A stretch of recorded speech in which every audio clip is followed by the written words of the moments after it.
ओम नमः शिवाय। आप सभी पर भोलेनाथ की कृपा सदैव बनी रहे।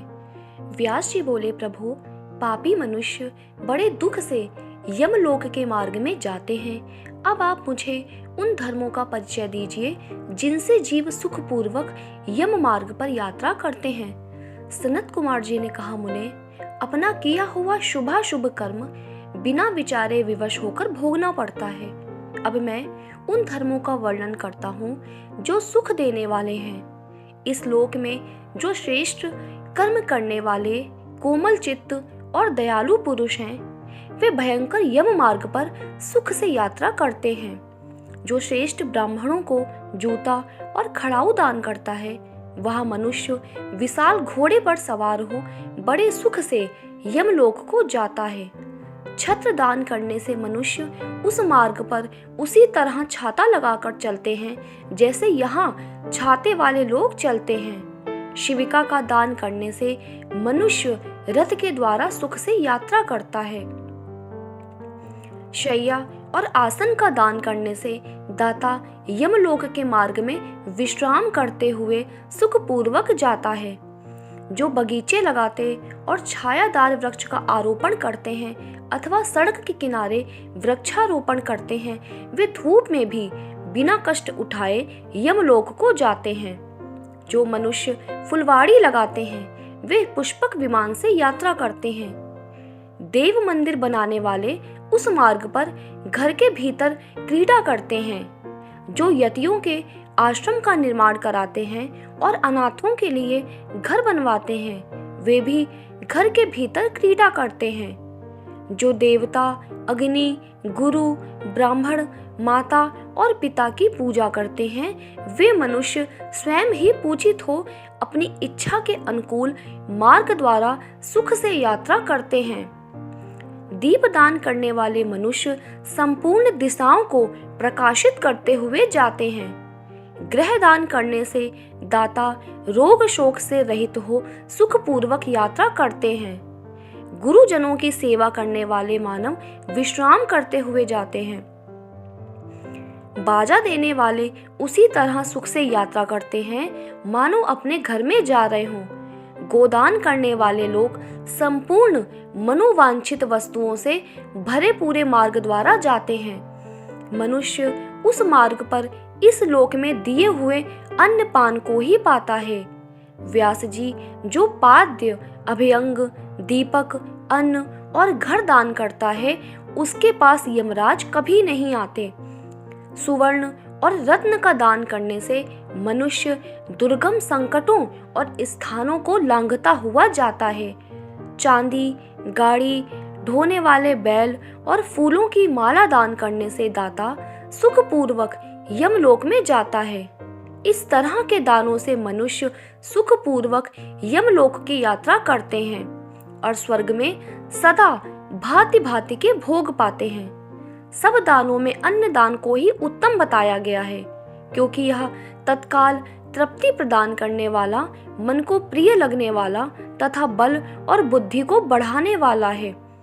मुनि श्रेष्ठ, अन्न दान के समान दूसरा कोई दान नहीं है, क्योंकि अन्न से ही प्राणी उत्पन्न होते हैं और अन्न के अभाव में मर जाते हैं। अतएव अन्न दान से महान पुण्य बताया गया है, क्योंकि अन्न के बिना भूख की आग से तप्त हुए समस्त प्राणी मर जाते हैं। अतः अन्न की ही सब लोग प्रशंसा करते हैं, क्योंकि अन्न में ही सब कुछ प्रतिष्ठित है। अन्न के समान दान ना तो हुआ है और ना होगा। प्राप्त हुए अन्न की कभी निंदा ना करें और ना किसी तरह उसे फेंके ही। कुत्ते और चांडाल के लिए भी किया हुआ अन्नदान कभी नष्ट नहीं होता। जो मनुष्य थके मांदे और अपरिचित पथिक को अन्न देता है और देते समय कष्ट का अनुभव नहीं करता, वह समृद्धि का भागी होता है। महामुने, जो देवताओं, पितरों, ब्राह्मणों और अतिथियों को अन्न से तृप्त करता है, उसे महान पुण्य फल की प्राप्ति होती है। अन्न साक्षात ब्रह्मा है, अन्न साक्षात विष्णु और शिव है। जो पहले बड़ा भारी पाप करके भी पीछे अन्न का दान करने वाला हो जाता है, वह सब पापों से मुक्त होकर स्वर्ग लोक में जाता है। अन्न, जल, घोड़ा, गौ, वस्त्र, शैया, छत्र और आसन, इन 8 वस्तुओं के दान यमलोक के लिए उत्तम माने गए हैं। इस प्रकार दान विशेष से मनुष्य विमान पर बैठकर धर्मराज के नगर में जाता है। इसलिए सबको दान करना चाहिए। महामुने जो इस प्रसंग को सुनता अथवा श्राद्ध में ब्राह्मण गणों को सुनाता है, उसके पितरों को अक्षय अन्नदान प्राप्त होता है। सनत कुमार जी कहते हैं, व्यास जी, जलदान सबसे श्रेष्ठ है। वह सब दानों में से सदा उत्तम है, क्योंकि जल सभी जीव समुदाय को तृप्त करने वाला जीवन कहा गया है। इसलिए बड़े स्नेह के साथ अनिवार्य रूप से प्रपादान अर्थात पौसाला चलाकर दूसरों को पानी पिलाने का प्रबंध करना चाहिए। जलाशय का निर्माण इस लोक और परलोक में भी महान आनंद की प्राप्ति कराने वाला होता है। यह सत्य है, इसमें संशय नहीं है। इसलिए मनुष्य को चाहिए कि वह कुआं, बावड़ी और तालाब बनवाए। कुएं में जब पानी निकल आता है, तब वह पापी पुरुष के पाप कर्म का आधा भाग हर लेता है तथा सत्कर्म में लगे हुए मनुष्य के सदा समस्त पापों को हर लेता है। जिसके खुदवाए हुए जलाशय में गौ, ब्राह्मण तथा साधु पुरुष सदा पानी पीते हैं, वह अपने सारे वंश का उद्धार कर देता है। जिसके जलाशय में गर्मी के मौसम में भी अनिवार्य रूप से पानी टिका रहता है, वह कभी दुर्गम एवं विषम संकट को नहीं। अब वृक्ष लगाने में जो गुण है, उनका वर्णन सुनो। जो वीरान एवं दुर्गम स्थानों में वृक्ष लगाता है, वह अपनी बीती तथा आने वाली संपूर्ण पीढ़ियों को तार देता है। इसलिए वृक्ष अवश्य लगाना चाहिए। ये वृक्ष लगाने वाले के पुत्र होते हैं, इसमें संशय नहीं है। वृक्ष लगाने वाला पुरुष परलोक में जाने पर अक्षय लोकों को पाता है। पोखरा खुदाने वाला, वृक्ष लगाने वाला और यज्ञ कराने वाला जो द्विज है, वह तथा दूसरे सत्यवादी पुरुष ये स्वर्ग से कभी नीचे नहीं गिरते। सत्य ही परम ब्रह्म है, सत्य ही परम तप है, सत्य ही श्रेष्ठ यज्ञ है और सत्य ही उत्कृष्ट शास्त्र ज्ञान है। सत्य से ही पृथ्वी टिकी हुई है, सबका आधार सत्य ही है। सत्य ही यज्ञ, तप, दान, मंत्र, सरस्वती देवी तथा ब्रह्मचर्य हैं। ओंकार भी सत्य रूप ही है। सत्य से ही वायु चलती है, सत्य से ही सूर्य तपता है, सत्य से ही आग जलती है और सत्य से ही स्वर्ग टिका हुआ है। इसलिए सदा सत्य बोलना चाहिए।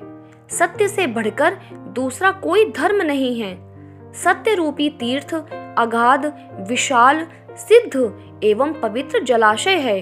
उससे योग युक्त होकर मन के द्वारा स्नान करना चाहिए। सत्य को परम पद कहा गया है।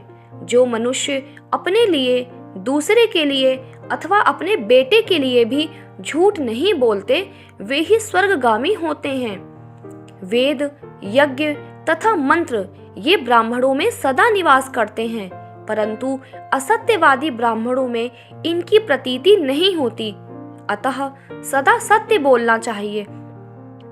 तदनंतर तप को बड़ी भारी महिमा बताते हुए सनत कुमार जी ने कहा, मुने, संसार में ऐसा कोई सुख नहीं है जो तपस्या के बिना सुलभ होता हो। तप से ही सारा सुख मिलता है। इस बात को वेद वेत्ता पुरुष जानते हैं। ज्ञान, विज्ञान, आरोग्य, सुंदर रूप, सौभाग्य तथा शाश्वत सुख तप से ही प्राप्त होते हैं। तपस्या से ही ब्रह्मा बिना परिश्रम के ही संपूर्ण विश्व की सृष्टि करते हैं। तपस्या से ही विष्णु इसका पालन करते हैं। तपस्या के बल से ही रुद्रदेव संहार करते हैं तथा तप के प्रभाव से ही शेष अशेष भूमंडल को धारण करते हैं। तो दोस्तों, आज की ये कथा यही विराम होती है। इसके आगे की कथा हम अगले अध्याय में जानेंगे। उम्मीद करती हूँ आज का ये वीडियो पसंद आया होगा। अगर वीडियो पसंद आया है तो वीडियो को लाइक कर दीजिए, अपने दोस्तों के साथ शेयर कर दीजिए और इस चैनल पे नए हैं तो इस चैनल को सब्सक्राइब कर लीजिए आप सभी का वीडियो के अंत तक बने रहने के लिए बहुत बहुत धन्यवाद।